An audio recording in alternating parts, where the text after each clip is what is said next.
Il y a 2 mois environ, je traînais sur le Deep Web à la recherche d'un emploi. Ouais, je sais.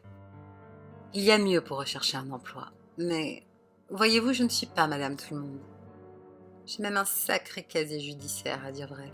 Alors, si je veux me trouver un job rapidement, et croyez-moi, c'est urgent, il est plus simple pour moi de passer par le Deep Web. La plupart des métiers normaux sont ennuyeux, et les patrons n'aiment pas embaucher quelqu'un qui a déjà eu des soucis avec la justice. Enfin. Où en étais-je ? Ah oui. J'étais donc à la recherche d'un emploi, plus ou moins légal, et je suis tombée sur une annonce peu commune. On trouve beaucoup d'histoires étranges ou terrifiantes sur Disneyland.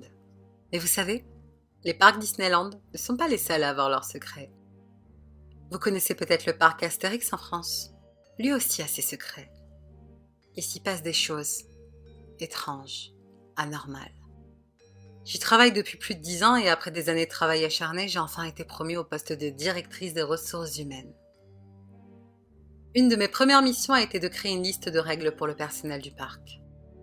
En ce moment, nous manquons de monde, alors si vous êtes intéressé par un poste au parc Astérix et que vous souhaitez tenter de percer les mystères du parc, je vous mets ici les règles que vous aurez à respecter. Les règles 1 à 13 sont essentiellement pour assurer la sécurité des visiteurs. Les règles de 14 à 20 sont pour votre propre sécurité. Règle numéro 1.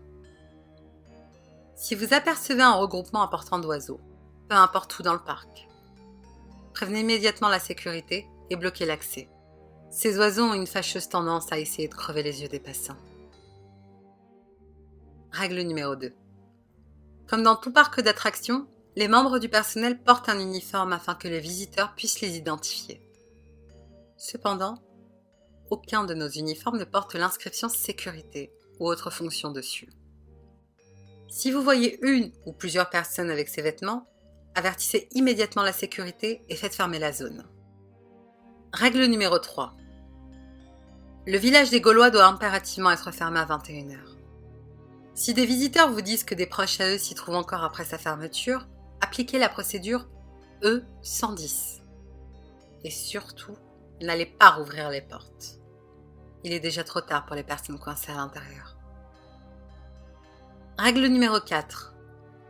Beaucoup de parcs d'attractions ont leurs propres personnages et mascottes.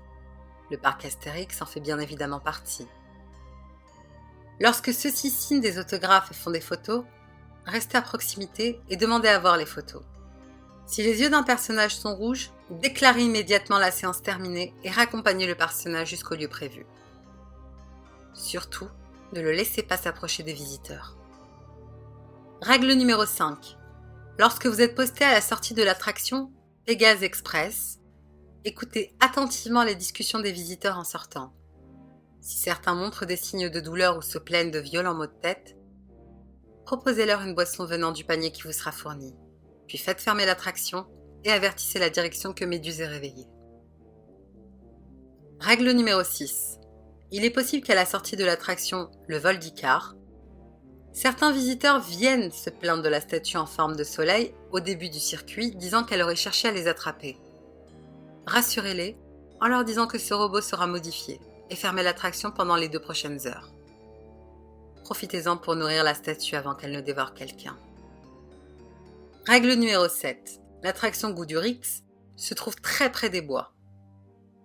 Vous apercevrez peut-être une forme dans ceux-ci. Alors scrutez les arbres.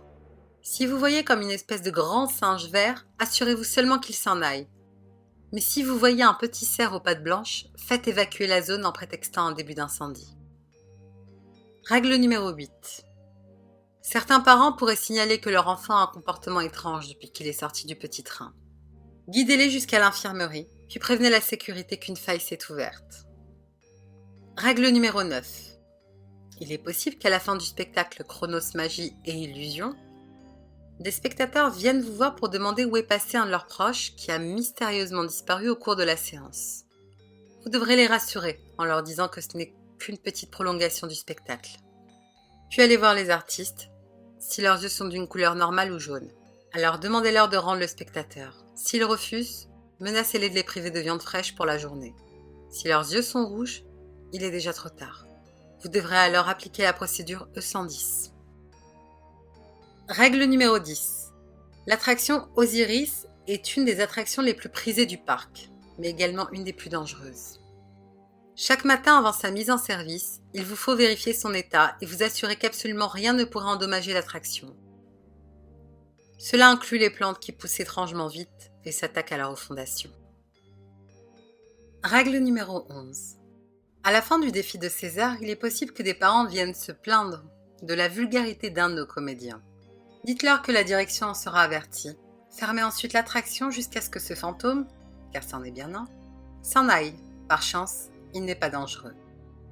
Règle numéro 12. Les attractions ne sont pas les seuls endroits à surveiller.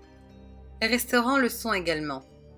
Si des visiteurs viennent faire une réclamation au sujet d'un étrange et macabre clown dans le restaurant Le Cirque, faites mine que le message sera passé à la direction et fermez le restaurant. Nous n'avons pas de clown. Règle numéro 13. Toujours dans la restauration, le restaurant du lac doit être surveillé de près. Ne faites pas attention aux remous dans l'eau, ces choses ne s'intéressent pas aux humains. Heureusement. Cependant, vérifiez bien le menu et surveillez les plats. Si l'un d'entre eux vous semble suspect ou n'apparaît pas sur le menu, allez aussitôt en cuisine. Vous devriez y trouver un homme étrange, les cheveux emmêlés et un œil en moins. Dites-lui simplement qu'il est viré. Et ne servez surtout pas les plats qu'il a faits. Règle numéro 14. Pour votre sécurité, à moins que vous ne soyez un soigneur, ne vous approchez surtout pas des dauphins ou des otaries, même s'ils ont l'air inoffensifs ou blessés. Vous ne voudriez pas y perdre un bras, dans le meilleur des cas. Règle numéro 15. En lien avec la règle numéro 14, si vous êtes seul autour du grand bassin quand les animaux sont sortis et que vous entendez une voix, partez. Partez le plus vite possible sans vous retourner. Et si jamais vous entendez un bruit comme si quelque chose s'extirpait de l'eau, courez et priez pour que la chose ne vous rattrape pas. Règle numéro 16. Si vous travaillez après la fermeture du parc, il est possible que vous entendiez des rires d'enfants venant des petites chaises volantes. N'allez surtout pas voir. Contentez-vous de les ignorer et continuez votre chemin calmement. Règle numéro 17. Il est possible que vous ayez à surveiller le mini carrousel quand celui-ci est fermé. Avec un peu de chance, il n'arrivera rien. Mais parfois, un enfant avec des cheveux blancs viendra vous voir et vous demandera de faire un tour de carrousel avec vous. Si c'est un petit garçon, refusez poliment en lui expliquant que vous travaillez et il vous laissera tranquille. Si c'est une petite fille en revanche, vous devez accepter. Elle supporte mal les refus. Règle numéro 18. Les personnages ont été mentionnés plus tôt. Que cela soit clair, ces choses ne sont pas humaines et elles ne vous veulent pas du bien, lorsque vous travaillez au parc en tout cas. Si vous devez accompagner un personnage, ne lui parlez pas, sauf en cas de nécessité absolue. Ne répondez jamais à ses questions et surtout, ne restez jamais seul dans une pièce avec l'un d'entre eux pendant plus de 20 minutes. Règle numéro 19. Des rumeurs circulent comme quoi il y aurait des créatures vivantes dans les eaux de l'attraction Romus et Rapidus. Les rumeurs sont vraies. De ce fait, seul le personnel qualifié est autorisé à aller dans l'eau. Règle numéro 20. Enfin, si un de vos collègues disparaît mystérieusement puis réapparaît quelques jours plus tard, faites comme si tout était normal et avertissez la direction dès que vous êtes seul. Gardez toujours à l'esprit que ce n'est pas votre collègue. Ces règles ont été rédigées à partir de nombreuses informations que possède la direction et le personnel du parc. Elles doivent impérativement être respectées à la lettre pour que tout se passe bien. Bien sûr, au vu des efforts qui vous sont demandés, votre salaire sera bien supérieur à la moyenne, pour un même poste ailleurs. Si vous êtes intéressé, merci de me contacter ou à l'adresse mail suivante. Nous espérons avoir rapidement de vos nouvelles, les ressources humaines. Je dois avouer que cette annonce m'a vraiment surprise. Déjà, la forme était peu banale. Et surtout, j'étais étonnée que le parc Astérix autorise ainsi ses employés à poster une telle chose sur Internet, plutôt que de vouloir à tout prix étouffer l'affaire. Mais d'un autre côté, l'annonce se trouvait sur le Deep Web. Tout le monde ne pouvait pas y accéder et peu de personnes allaient réellement croire ce qui était marqué. Cette annonce m'intriguait. Est-ce que tout ceci était une immense blague? Ou est-ce qu'il se passait vraiment quelque chose d'étrange? Je sais que la curiosité est un vilain défaut, mais rien que pour vérifier, j'avais envie de postuler. Et puis, Le salaire inscrit tout en bas de l'annonce était vraiment très alléchant. Juste en travaillant 1 mois là-bas, j'aurais eu de quoi vivre confortablement un moment. Cet argument a fini de me convaincre et j'ai contacté la personne par mail. Cela fait maintenant 2 mois que je travaille dans le parc et je peux vous l'assurer. Tout, absolument tout est vrai. Vous ne me croyez pas? Eh bien, j'ai plusieurs anecdotes à raconter sur ces fameuses choses qui se passent dans le parc pour vous convaincre. L'histoire du mini carrousel, par exemple, la règle numéro 17, nous dit d'accepter la requête d'un enfant aux cheveux blancs si c'est une fille et de refuser si c'est un garçon. Ce qu'elle ne précise pas, c'est que si vous acceptez la demande du petit garçon, vous serez incapable de descendre de votre monture une fois installée. Et celle-ci montera de plus en plus haut jusqu'à que vous soyez écrasé contre le plafond du petit manège. La petite fille est aussi imaginative. On ne sait pas exactement ce qu'elle fait. Mais à chaque fois, on ne retrouve qu'un œil ou une oreille du malheureux qui a refusé.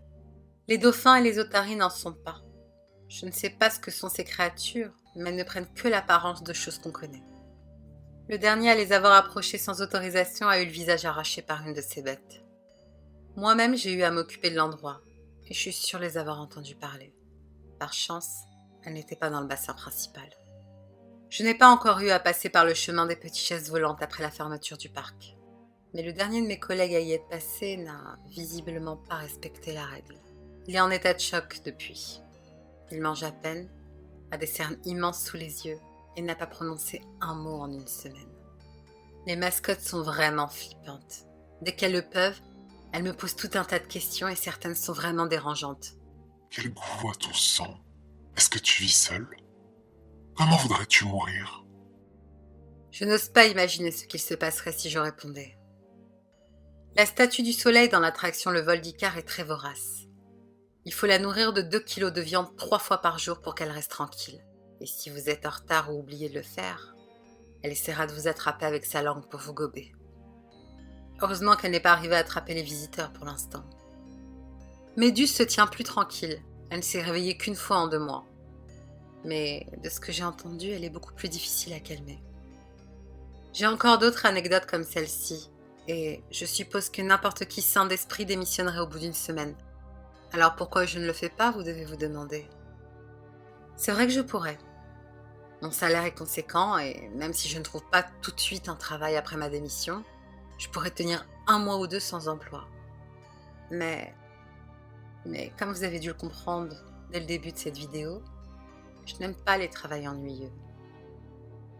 Alors je risque peut-être ma vie en travaillant ici, mais au moins je m'ennuie pas et ça me plaît. La seule chose qui m'inquiète, c'est que la règle numéro 7 ne fait mention que d'un singe et d'un cerf dans les bois.